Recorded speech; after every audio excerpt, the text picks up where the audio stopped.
What's going on, guys? In today's video, I'm going to be talking to you about how you can practically apply your values into dating and your relationships so they thrive more. So if you're interested, keep watching.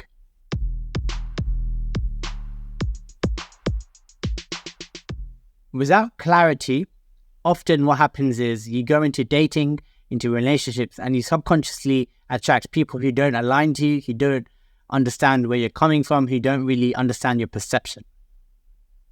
And so this is where understanding your values and gaining more clarity of your life will help you identify the perfect partner for yourself. So in this video, I'm going to be guiding you through how you can find your own values and then also identify your partner's values and how often when you're dating, there are key things that you should be looking out for to see if the other person is a compatible match for you. What I see often is the mistake that people go into relationships and they don't understand their own values, or they don't understand the other person's values, or each of you have your own values and they might be similar, but equally the perception of that value is different. So the way you see your value, for example, if your value is money, you may want to be rich, successful, and have millions of pounds. Whereas the other person in front of you may also value money, but for them, it's all about being comfortable and they don't care about being a millionaire. Now, when these two come together, they may be a perfect match, or perhaps both of your viewpoints and perceptions are so different that you don't really align with each other. So it's really important that you understand each other's values so that this can help dictate a more successful relationship, but also equally, when you're dating, you can equally find someone who's more compatible for you and help you be more happier in your own relationship and your connection with other women out there. Before you kind of go about trying to find other people's values, it's important that you understand your own values and have clarity around them. So a basic exercise I'm going to guide you through now is to help identify your values and understand what's really important to you. Because at the core of it, your core values, the key things in your life that are important to you, those things will help govern what you want in your life and help dictate the direction that you want to take. First of all, I want you to grab a piece of paper and write down all the things that you can think of that are important to you. And you can pause this video in between because I'm just going to be going through it. But yeah, if you're following along, make sure you pause the video, write everything that you can think of that's important to you. So if you're struggling with this, I'm going to write it in the blog down below. So click on the link and it'll take you to a list of different values that you can use. But essentially, it's anything that's important to you. So it could be money, it could be relationships, it could be growth. So self-development, growing, all of those things. It could be happiness, peace, but equally, those things are quite subjective. So make sure you also go into what's within those things that's important to you. For example, if you're writing down peace or happiness, what makes you feel peaceful? Is it meditation? Is it practicing mindfulness? Is it working a job that you love? So career? Is it being able to connect with your family or your friends? So social interactions or relationships, all of these things. So try not to be vague. Really delve into each one and ask yourself at least 3 or 4 times why. Why is this important to you? Because what you'll find is as you keep saying why, you're going to go more and more deeper into it and you're going to come up with a really core reason as to why it's important to you. For some of you, it could be happiness. And if you ask yourself why, you could say, because I want to do things that bring me happiness. So for example, I want to be in a loving relationship. I want to be in an amazing career that makes me happy and makes me a lot of money. Now, you said 3 things there. So you said happiness, you said 4 things there. You said happiness, you said relationships, you said money, and your career as well. So the goal now is, okay, so those are 4 different things. So how can you go more deeper into this and identify which one of those things, career or money or relationships or happiness, is most important to you? And what you'll find is, yes, happiness pretty much sums all of them up. So you can pretty much take away happiness and you're left then with 3 things. And out of those 3 things, what's important to you? And as you find what's important to you, write it down. Write down all the things that you can think of. Once you've done that, what I want you to do is number them from top to bottom. And I want you to identify your top 10. Don't worry about the others. Find your top 10. What 10 things are most important to you? What 10 things will change your life if you don't have it in a bad way? What things will uplift you in a positive way if you have it? What 10 things on there are supremely important to you? So write that down. What we're going to do now, we're going to break it down even more. We're going to find your top 5. So you're going to find your top 5, and then on the other side, you're going to have the latter 5. So you're still going to have your 10, but you're going to split them up into 5 and then 5. And in that process, what I want you to really think about is, what's the one most important thing that you want to live your life by?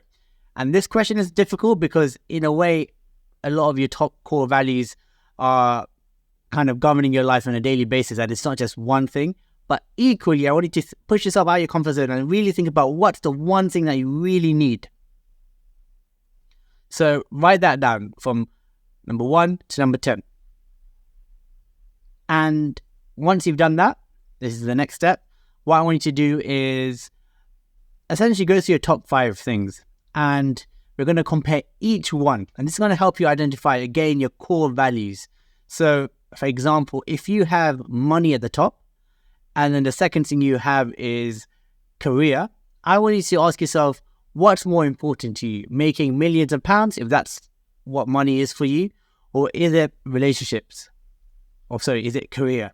So write down what's most important, either the career, so where you go to a job, you make a decent amount of money, or money. So something where you're just making millions of pounds and it doesn't really matter what kind of career you have. And really question each one. And what you're going to do is start from the top one and then compare the top one to the second one, compare the first one to the third one, compare the first one to the fourth one, and then the fifth one. So you're going to compare each one. And it's a long process, but it's going to get you to really think about what really is important to you. So one of my core things is connection. And another top 5 for me would be career.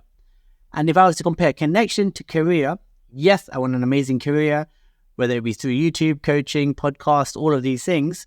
But equally, connection is more important to me. If I'm not building great connections, whether it be through my relationships, friends, all of these things, strong, core, deep connections, if I'm not building those things, a career really isn't going to be meaningful for me. So for me, connection trumps all of everything else down below. But that's just me. So really think about what really is important to you. For some of you, it could be honesty. You want someone who's honest with you, who's willing to lay it all out and tell you the blunt truth. Whereas for other people, it could be more to do with integrity, which also encompasses honesty, but there's other layers to it, right? So really think about what really is important to you as you're going through this top 5. And if you have time and you're willing to really go even more into it, go through the latter 5 as well and compare the first one to the latter 5 as well. And what you'll find is you'll start mix matching each one. You might find the first one and the fourth one swap, or you might find actually the second thing that on your list that was perhaps traveling is now switching with something else, which is relationships. So maybe relationships are now more important for you than traveling. So your values can change over time as you change as a person. But for now, in this current moment, really think about what's important to you in this current moment and maybe in the next year in terms of where you want to go. So now you've got these values. I really want you to think about, do you exhibit these values in life? Do you embody these values? Do you go about from day to day and really live up to these values? Because if you don't, you've got to really question these values and where they come from and really ask, are they really important to you? And are you not living your life right now by them because you've been preoccupied, you've been distracted, all of these things? Or is it because actually there are other things that are more important to you? And of course, moment to moment, day by day, things change, emergency occur, and your values can change, like I said. But on the whole, do you really embody and do you really live your life based on these core values? And if you do, fantastic. Now we can go into the next bit. You're probably thinking, I've got these values, I'm going to go on a date now. what the hell do I do? And I don't want you to think that you're going to go on this date and you're going to start asking the person in front of you their values and be like, what's important to you? What do you want in life? Because the truth is, if you're already nervous on the first date, if you've never really been dating, if you're quite shy, all of these things, when you start asking these questions, although the other person may be receptive, they may also think, what the hell is going on? Is this a job interview? So the way you kind of ask these questions is gradually. You don't want to just go straight into it. Of course, if you're someone who's more direct and you find the person in front of you is also similar to that, then perhaps, yes, go for it. Go all out, ask them what their values are, what's important to them. But if you're not that person, then the key thing is try to understand who the person in front of you is. The key thing is seeking genuine interest in the person in front of you. Don't try and project your values onto them. Don't try and identify their values and then guess their values, because that will lead to that connection being broken. There'll be no rapport and it will just turn all messy and turn into more like an interview than an actual date. So really try and identify who that person is and seek genuine interest. So you may ask questions like, so what do you like doing in your spare time? And from there, just see where the conversation goes. Don't try and then go into, okay, so what's more important for you, career or family, relationships or traveling? Don't ask these questions straight away. Try and get an idea of who this person is. And through that process, as the conversation starts to untangle and you start to build more rapport with this person, then you can maybe ask them, okay, is relationship important to you?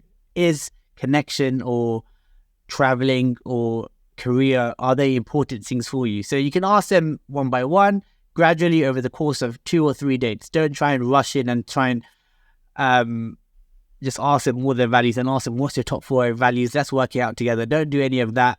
That's just too much. So start gradually, and as you go from date to date, try and understand this person and try and understand their world view. The key is seeking deep internal interest in who the person in front of you is and understanding what they really, really enjoy. For example, if the person in front of you enjoys traveling, ask them about their travels, why they like traveling, what's their favorite place to travel to, all of these things, and seek genuine interest. Don't just, again, push your values onto them. Don't say, okay, if I get married, I don't want to go traveling, I don't like traveling. Don't do all of those things, because it's just too much on a first date. So start gradually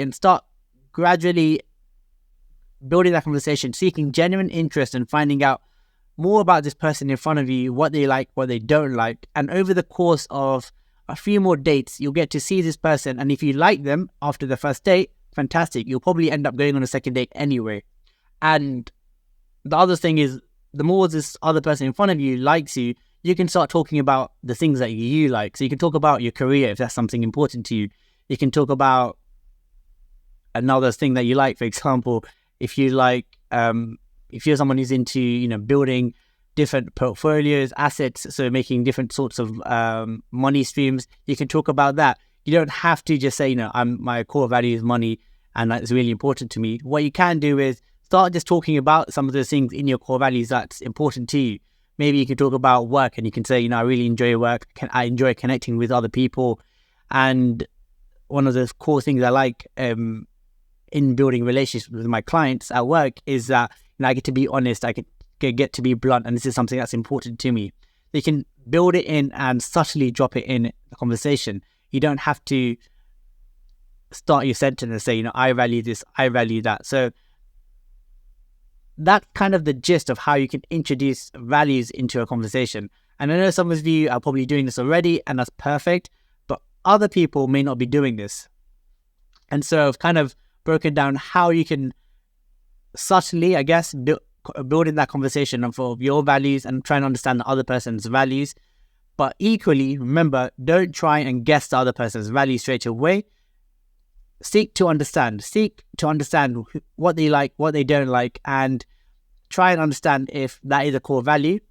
And if it's not, that's fine. You can gradually over time will get better at understanding what is important to them. Now, the other way that you can kind of identify someone in front of you and find your ideal partner through someone in front of you is not to just understand their values, but also to exhibit your values. So embody your values and show up with your values. So I've kind of spoken about this where I've said, you can speak about the things you're interested in if they ask you. But the other thing is showing up and being more honest, being more playful, being grounded. All of these things that will really help you shine and be more authentic. Because the more authentic you can come across, the more this other person in front of you can really start to begin to understand you and really start to understand the values that you exhibit. Because yes, you can pretend to be someone you're not. And sometimes if you're really shy, it helps to, step out your comfort zone, come across as more confident and do things that you're not used to, because that will take you from that shy person to be more confident. But equally, you want to really feel into what's really at the core most important to you, because this will help you again link yourself to your values more easily. And so if you're able to understand your values and why it's really important to you and why it's really important for your future, especially on your earlier days when you're dating for the first time, when you're trying to find someone to just go on a date with, it's important that you do show up confidently and you do come across as more authentic as you can. Because the more authentic you come across as, the more it's going to help develop inner confidence within yourself. If you start to pretend to be someone you're not, if you start to look down on yourself and look down on your own values, the person you will probably identify or connect with may not like you because you come across as shy or someone who's not really showing up to their true selves. And hence why, as much as there is information out there on how you can portray yourself to be more confident by trying to be this and this and this, at some level, you really got to identify your core values and connect with them. Because if you're able to connect with your core values, you will naturally come across as confident. Even if you struggle to, hold loads of conversations, if you can understand and identify your core values, it'll be easier for you to talk about them. It'll be easier for you to connect to your own values. And if you can connect to your own values, I promise you, eventually, as you go on more dates, as you go and connect with more and more women, more likely, again, you'll build confidence in yourself and you'll find someone who understands your values and who is more likely to connect with your own values. But that will only happen if you can connect with your own values. In this video, we're talking about values, your own values, and why clarity is important, because the more clarity you have, the more likelihood you're going to find someone who's more compatible for you and more likely to be a better match for you. And we've spoken about finding values in yourself and also finding values in the other person, not being too direct. Sometimes being too direct isn't always the best thing on the first few dates. And so intertwining it into your conversation and your questions to them, and also any questions they ask you, you can kind of intertwine those, I like that word, intertwine those words into your question and answers. And we've spoken about how it's also really important to identify your values and really live by them and embody them on your dates and on a day-to-day basis, especially when you're dating for the first time. So if you've enjoyed this video, give it a thumbs up, like it, subscribe, share it with anyone that may be interested, and I'll see you in the next video. My name's been Jagannath, and make sure you check out my last video on rejection. It's a really good one. It literally tells you everything you need to do about overcoming rejection. If you're scared of it, if you have anxiety around it, all of these things, make sure you check it out. I'll see you in the next video.